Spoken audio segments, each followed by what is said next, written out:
حافظ میگه اگر آن ترک شیرازی به دست آرد دل ما را، به خال هندوش بخشم سمرقند و بخارا را. صایب در جواب حافظ میگه هر آن کس چیز میبخشد ز جان خویش میبخشد، نه چون حافظ که میبخشد سمرقند و بخارا را. اگر آن ترک شیرازی به دست آرد دل ما را، به خال هندوش بخشم سر و دست و تن و پا را.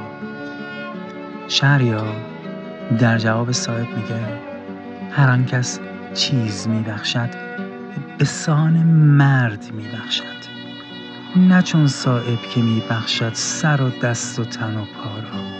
اگر آن ترک شیرازی به دست آرد دل ما را، به خال هندوش بخشم تمام روح و معنا. هر کس به طریقی حرف خودشو زد.